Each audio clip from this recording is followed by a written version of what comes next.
이 지금 NFT 시장이 최근에 정말 1, 2년 사이에 네. 또 뭐 작년 초하고 작년 말 다르고 네. 굉장히 아마 이 네. 변화의 속도가 빠른 것 같은데 이게 지금 어느 정도로 확장되고 있는 겁니까? 일단 스테디스터와 제퍼리 투자은행의 분석이 있거든요. 예. 실제로 보면 2020년에는 전 세계적으로 80억 원 정도였어요. NFT 시장이. 예. 2021년 16조가 됩니다. 그러니까 80억에서 16조가 되니까 확 튼 거죠. 그러다가 2022년 올해에는 42조 정도로 예측이 되고요. 2025년에는 96조 정도로 추정이 되고 있습니다. 그리고 뭐 사실 이런 너무 이제 이런 수치는 우리 몸에 안 와닿잖아요. 근데 우리 주변에 보면 나 이번에 NFT 투자했어라고 하시는 분이 한 분, 두 분씩 늘어나고 있거든요. 그런 걸 보면 아 지금 와 있구나, 많이 좀 가겠구나라는 생각이 들기도 하죠. 어쨌든 그래도 이제 어떻게 이게 이 네. 시장이 형성되는 건 초기인 건 분명한 것 같은데 그렇죠. 그렇다고 하면은 보통 이제 새로운 기술이 나왔을 때 또 이 해결해야 될 뭐 네. 숙제나 이런 것들이 또 있는 거 아닙니까? 네. NFT는 어떤 것들이 있는 겁니까? 이게 사실은 거시적인 문제와 미시적인 문제가 있는데 미시적인 문제는 뭐 저작권 문제 같은 게 있겠죠. 실제로 나이키랑 스톡엑스 같은 경우가 소송에 들어갔었거든요. 그러니까 스톡엑스 같은 경우에는 운동화 리셀을 하는 업체예요. 예. 자기 운동화를 NFT로 발행을 해서 이제 보증서 역할을 하게. 그러면 이게 뭐 나이키 운동화면 나이키 운동화의 사진을 보여주고 이 NFT다라고 해야 될 거잖아요. 그러니까 나이키가 그거 우리 운동화고 우리 로고인데 왜 니네가 그걸 쓰니? 라고 해서 소송을 걸었습니다. 실제로 이 소송이 나이키가 유리하게 판결이 났어요. 예. 그래서 앞으로 이런 부분들, 그러니까 남산타워를 누가 사진 찍어서 NFT로 만든다. 그럼 이거는 이 사람이 뭔데 남산타워의 저작권을 가지고 돈을 벌지? 라는 생각이 들 수도 있겠고요. 공공물에 대한 그런 것도 있고, 저작권 문제가 있고. 저작권 문제가 일단 이게 결정된 게 없고, 뭐 법적으로도 정비가 안 돼 있으니까 이런 문제가 가장 크게 등장을 합니다. 근데 이거는 좀 미시적인 문제라면, 거시적인 문제는요, 결국 암호화폐나 메타버스나 NFT나 다 마찬가지인 거예요. 이게 국가를 초월하는 거거든요. 예. 그 경제 단위가 그전엔 국가가 컨트롤할 수 있는 그 경제 단위였는데 이 디지털 자산이라든가 그 디지털 자산을 쓸 수 있는 암호화폐라든가 메타버스 세상은 국가 경계가 없잖아요. 그렇죠. 그러다 보니까 이제 국가적인 측면에서는 여기서 자산 거래가 일어나고 이랬을 때 그것들을 세금을 어떻게 매길 것이며 뭐 환율을 어떻게 할 것이며 그런 개념이 전혀 잡힐 수가 없으니까 계속 국가적인 측면에서는 이런 것들을 좀 규제하려고 많이 노력을 하고요. 예. 반대로 기업가들은 그렇지 규제를 안 받게 하려고 굉장히 노력을 하는 그런 단계이기 때문에 계속 문제가 발생을 할 수밖에 없어요. NFT 투자로 뭐 돈 버는 방법도 좀 알아보고 싶어요. 네네. 이게 이제 보니까 이 책을 보니까 뭐 예술하고도 네. 만나고 뭐 어떤 뭐 수집, 부동산, 금융 여러 이제 분야하고 만나서 이게 NFT가 이제 어떤 그 네. 미래 부를 창출할 수 있는 그런 가능성들을 이 책을 보면서 봤는데 하나씩 좀 살펴봤으면 좋겠습니다. 네. 이게 NFT 아트, 이 재테크가 네. 되고 있죠, 이미. 됐었죠. 아, 됐었습니까? 네, 됐었죠. 그게 왜 그러냐면 작년 초반기에 NFT 아트가 예. 45억, 심지어 800억에 거래된 것도 있거든요. 비플의 예. 작품 같은 경우. 예. 이런 것들을 보면서 우와 장난 아닌데 하면서 디지털 작가분들을 주로 해가지고 많이 NFT 아트로 뛰어드셨어요. 예. 근데 이게 투자자 입장에서는 이제 문제가 NFT 아트는 일단 그림 하나잖아요. 예. 내가 이 그림을 5억이라고 생각해서 샀단 말이에요. 근데 아무도 이거를 5억 5천에 안 사주면 이 그림은 5억이 아니잖아요. 그건 제로잖아요. 그렇죠. 그러다 보니까 투자자 입장에서는 좀 불안한 면이 너무 많은데요. 근데 이 NFT 아트라는 거를 보통 일반인들이 어떤 가치가 있다고 판단하기가 되게 어렵거든요.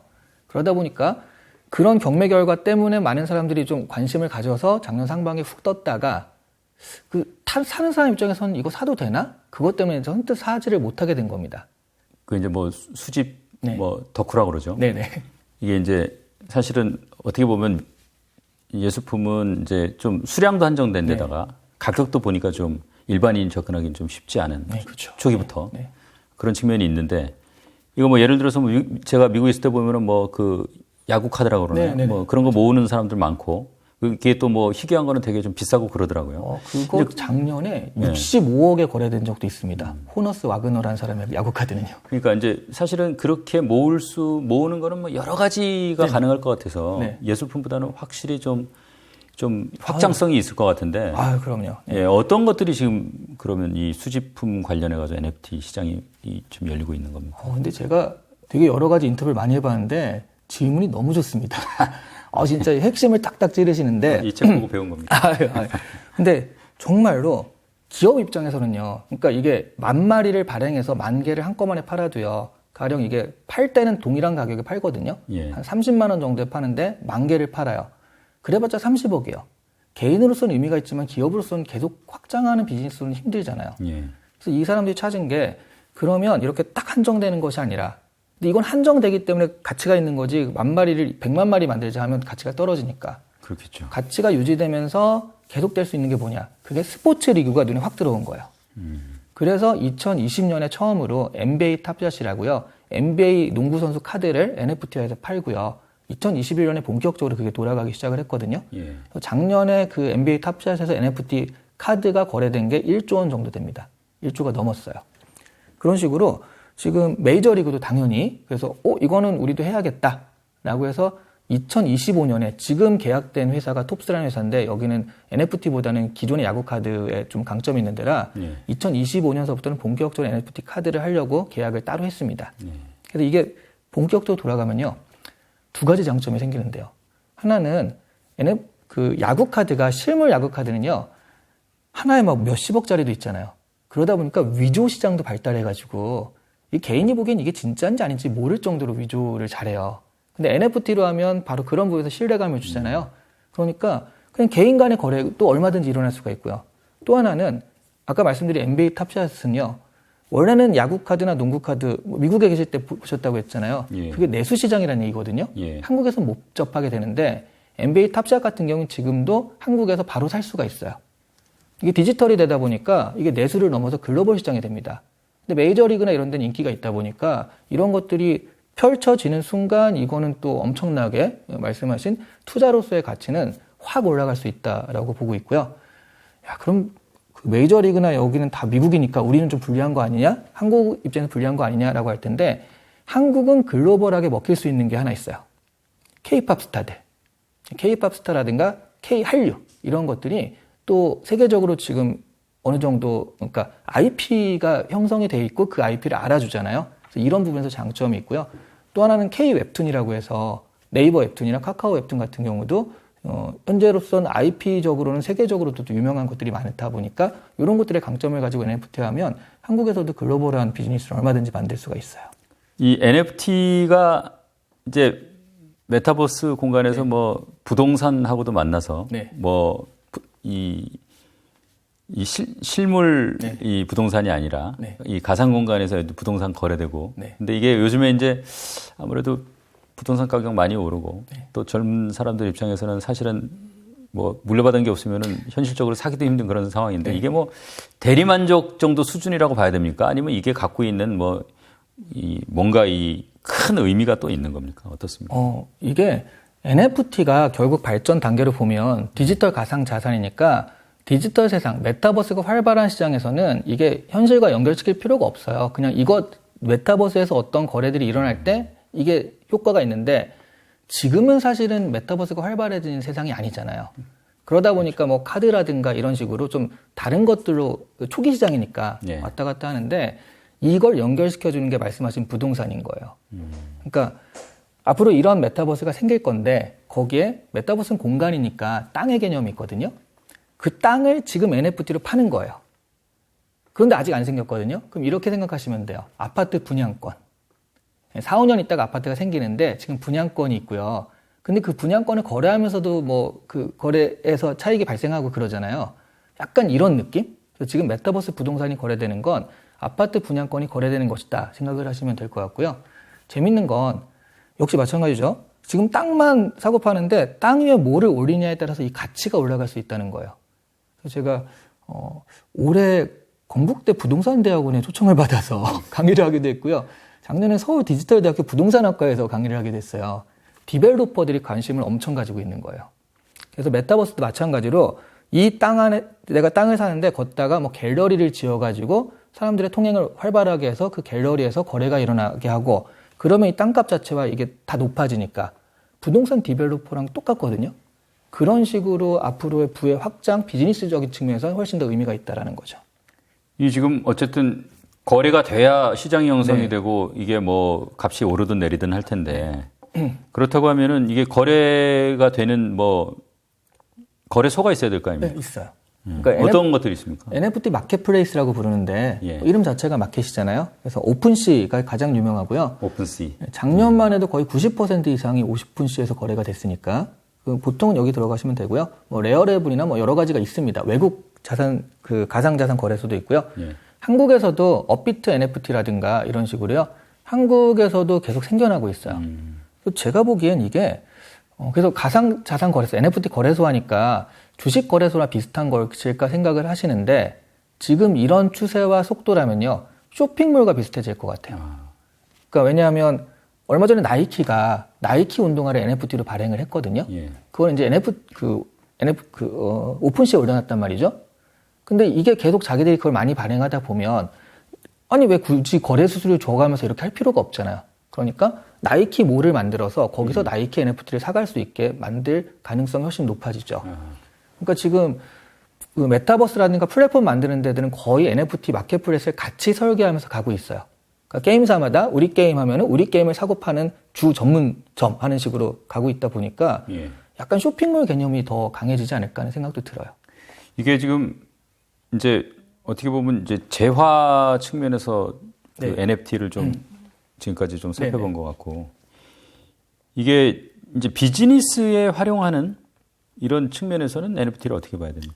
그러니까 저는 사실은 많은 분들이 투자 관점에서 말씀하신 재화 이것만 생각하시는데 이건 초창기에 나타난 현상이고 결과적으로 비즈니스로 가는 게 맞거든요. 가고 있고요. 그래서 일단 처음에 말씀드린 대로 메타버스 내에서가 생활이 된다라고 하면 디지털 굿즈 자체가 상품이 되기 때문에 그거와 비즈니스가 되겠지만 지금은 현실과 연동하는 측면에서 그러니까 현실의 사용성까지 하는 측면에서 지금은 일단 보증서로 쓰이는 게 하나 있고요. 리셀 거래라고 하죠. 그러니까 내가 당근마켓에 명품 가방을 가져갔어요. 이거가 팔리기가 힘든 게 명품이 워낙에 똑같이 생긴 S급 짝퉁이라고 하잖아요. 그렇죠. 뭐 이런 것들이 있다 보니까 이게 당근마켓에서 거래되기는 되게 힘들단 말이죠. 사는 사람이 신뢰가 안 가니까. 이게 만약 NFT가 붙어 있다. 그럼 대체가 불가능한 거니까 이거 봐라, 이거 맞지 않냐. 진품을 증명할 수 있다. 그렇죠. 그럼 그 자리에서도 거래가 되거든요. 그런 식으로 리셀 마켓이라든가 이런 데서도 엄청 NFT를 쓸 수가 있습니다. 보증서 역할로. 심지어 SSG 이런 데서도 지금 발행을 하고 있고요. 그래서 명품 업체들이 다 이걸 하고 있는 이유가 그러면서 이 제품에 대한 신뢰도가 올라가니까. 그래서 이제 보증서가 일단 가장 눈앞에 들어와 있는 거고요. 그다음에 회원권으로 쓰이기도 해요. 회원권. 골프장 회원권처럼 이렇게 회원권을 쓰이기도 하고요. 근데 이게 NFT다 보니까 골프장 회원권은 거래소를 통해서 거래하는 게 좀 힘들잖아요. 근데 이거는 NFT다 보니까 거래가 좀 자유로운 회원권. 이렇게 될 수 있는 거죠. 그래서 이런 것도 있고 그리고 잭시믹스라는 마켓 의류 브랜드는요. NFT를 발행했는데 이 NFT를 가지고 있으면 상시 10% 할인. 항상 10% 할인. 그러면 이게 그 NFT로 발행한 이유가 뭐지? 라고 생각하는데 가령 그러다가 내가 이 잭시믹스를 살 일이 별로 없으면 다른 사람한테 NFT를 파는 거예요. 그럼 이 사람도 내가 이게 한 100만 원에 샀는데 내가 사는 양을 생각해보면 10% 할인 받으면 200만 원 이익이니까 살만하다. 그러면 이제 150만 원이라도 살 거 아니에요. 50만 원 이익이니까. 단골을 대물림해 주는 거죠. 그 기업 입장에서 보자면 아니 왜 굳이 이런 NFT를 발행하지라고 하는데 보통 이 사람이 단골이면 이 사람 깎아줄 수는 있지만 그게 다른 사람이 되면은 그럴 수가 없잖아요. 이 NFT로 단골을 대물림해 줄 수가 있기 때문에 기업 입장에서도 유리한 겁니다. 그 NFT 가지고 있는 사람들을 대상으로 하는 뭐 프로모션이나 이런 것도 가능하겠네요. 그게 제일 중요한 것 중에 하나인데 NFT가 커뮤니티 중심이라고 하거든요. 그러니까 우리가 이 NFT 10,000개를 가진 사람이야. 이거 자체가 그 사람들한테 하나의 동질감을 줘요. 그래서 우리 브랜드가 이런 거 하는데 홍보 좀 해주세요. 그러면 이 사람들이 가서 막 홍보하고 있고요. 그러니까 홍보맨의 역할도 하고 소비자위원회 역할도 하고 왜냐하면 내가 어쨌든 이 브랜드가 잘 돼야지 내가 가진 NFT 가치도 올라가니까요. 그래서 이렇게 또 생각하시면 되는데 아파트 한 동에 있는 사람들이 자기 아파트 나쁘다는 얘기는 안 하잖아요. 이게 가치가 올라가야 되니까. 그러니까 그런 식으로 동질감을 가지고 있기 때문에 그 사람들을 위한 프로모션. 그래서 BAYC 같은 경우에는 이 사람들 위해서 요트 파티도 따로 할 정도로 이런 부분에 대해서 동질감을 주기 위해서 노력하고 있습니다. 이 지금 이제 어쨌든 뭐 지금 조금씩이라도 다 되고 있는 걸 말씀해 주셨는데 맞아요. 교수님 보시기에 지금은 아니지만 앞으로 아마 이런 비즈니스가 NFT를 활용해서 엄청나게 좀 그런 시장이 커질 거다. 뭐 이렇게 생각하는 뭐 미지의 분야들은 없습니다. 그러니까 이게 디지털 세상과 지금 현실의 사용성과의 중간 단계에 있다고 그랬잖아요. 예. 요 정도에 있어 보이는 게 여기가 되면 또 엄청나지만 이 정도에 있어 보이는 게 제가 생각하기에는 펀딩을 NFT로 받는 형식이 있지 않을까 싶어요. 그러니까 예를 들어 제가 이제 이 책이 있는데 세 번째 책을 낸다. 근데 이거를 세 번째 책을 낼 겁니다. 그리고 NFT를 발행할게요. 해가지고 1000개를 발행을 해서 뭐 10만 원에 판다. 그러면은 이제 저는 기본적으로 자금을 가지고 그걸 가지고 책을 낼 수 있겠죠. 예. 그리고 NFT를 가진 사람들한테 이 책의 수익을 나눠주는 거예요. 이게 됐을 때. 근데 이 수익은 계속 가잖아요. 그러니까 인세니까 한번 팔릴 때도 있지만 계속 가잖아요. 그러니까 계속적으로 그 수익을 받을 수 있는 구조가 되는 거고, 책이 잘 될수록 NFT를 가진 사람들은 더 좋은 거고. 그러니까 이게 제가 책으로 예를 들었지만 음악이라든가 미술도 그렇죠. 이런 창작이나 이런 것들을 펀딩을 받아가지고 NFT를 통해서 거래를 펀딩을 하게 하면 이런 장점이 있다는 거죠. 그럼 많은 분들이 지금 펀딩과 뭐가 다르지? 생각이 들잖아요. 지금도 이제 크라우드 펀딩이라는 게 있지 않습니까? 지금은 내가 가진 권리를 남한테 양도할 수는 없어요. 내가 이거 했으니까. 예. 그런데 NFT는 이 NFT 팔면 되거든요. NFT 팔면 되니까 내가 이걸 가지고 있다가 요거 지금쯤은 좀 팔고 그러니까 목돈이 필요하다. 그러면 이걸 팔고서 거기서 나올 수가 있고요. 그 새로 산 사람들은 이게 가치가 있으니까 또 거래가 되는 거고. 그래서 거래가 자유롭기 때문에 들어오는 것도 굉장히 쉽게 들어올 수 있다라는 거죠. 이런 펀딩 면에서 NFT를 활용하는 것도 굉장히 좋은 방법이다라고 생각을 해요. 이게 뭐 하여간 늘 변화에 앞서서 이제 적응하는 사람 되는 게 쉽지 않지 않습니까? 그렇죠. 흔히 뭐 얼리 어댑터라고 그러는데. 근데 지나고 나서 보면 뭐 이미 이제 그 시대가 본격적으로 왔을 때 그 시대가 왔구나 이렇게 깨닫기 쉽잖아요. 요즘에 그걸 껄무새라고 하는 거 아시죠? 뒤처지지 않으려면 어떻게 해야 됩니까? 그러니까 다른 것보단 지금 그럼 개인적으로 하실 일은 당장에 그럼 뭘 해야겠다라기보다는 일단 흐름을 잘 파악하려는 눈을 가지시라라고 말씀을 드리고요. 그러기 위해서 머니홀러 같은 이런 프로그램도 계속 보셔야 되는 거고요. 그런 흐름을 잡았을 때 그 기회를 놓치지 말고 이런 게 있으니까 난 영상을 못 하는데 유튜브 전성시대가 갑자기 영상을 배워서 하면은 사실 경쟁력이 없는 거잖아요. 자기가 잘하는 것들의 흐름을 놓치지 마시고 그 흐름에 들어가시라고 말씀을 드립니다.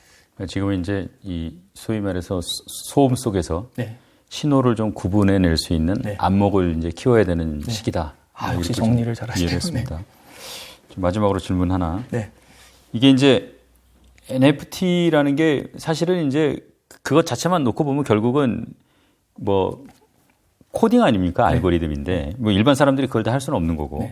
어쨌든 일반 사람들이 이 NFT를 직접 경험해 볼 수 있는 그런 방법은 어떤 게 있습니까? 좀 소개 좀 해주세요. 근데 일반 분들이요, NFT를 만드는 것 자체를 뭐 개발부터 이렇게 하는 건 아니지만 자신의 사진을 NFT로 민팅하거나 팔아보는 건 정말 쉽게 할 수 있거든요. 그렇습니까? 네. 그러니까 제가 보통 많이 강의에서 이런 질문을 받으면 스마트폰 꺼내보라고 그러는데요. 카카오톡에 들어가면 그 전체 서비스 안에 클립이라는 서비스가 있어요.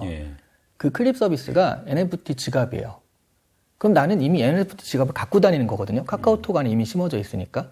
그리고 보통 NFT 마켓플레이스 같은 경우에는 제가 들어가서 로그인 회원 가입을 하면은 그때부터 그 마켓플레이스에서 NFT화 할 수 있게 지원을 해줘요. 제가 사진을 올려서 NFT를 만들 수가 있거든요. 거기까지 돈이 안 들어요. 근데 그거를 팔려고 내놓는 순간 돈이 드는 거죠. 그게 이제 가스비가 드는 상황인데 그런 것들은 지금 당장이라도 뭐 검색해 보시면 NFT 쉽게 만드는 법 해가지고 나올 수도 있습니다. 그리고 심지어 10,000마리 만드는 그거 있잖아요. 10,000개의 NFT를 만드는 것도 일반인들이 할 수가 있어요. 무료 프로그램을 활용해서 되게 쉽게 다 이렇게 되어 있거든요. 할 수가 있어요. 근데 그런 것들은 그냥 지금 자기가 관심을 가지시고 하시면 얼마든지 만들 수 있게 되어 있습니다. 그래서 그런 것들은 내가 관심이 있고 열의가 있느냐의 문제지 이게 뭐 기술적으로 일반인이니까 잘 모르니까 못한다라는 거는 지금 시대는 좀 아닌 것 같고요. 고맙습니다. 네, 말씀 잘 들었습니다. 감사합니다. 감사합니다.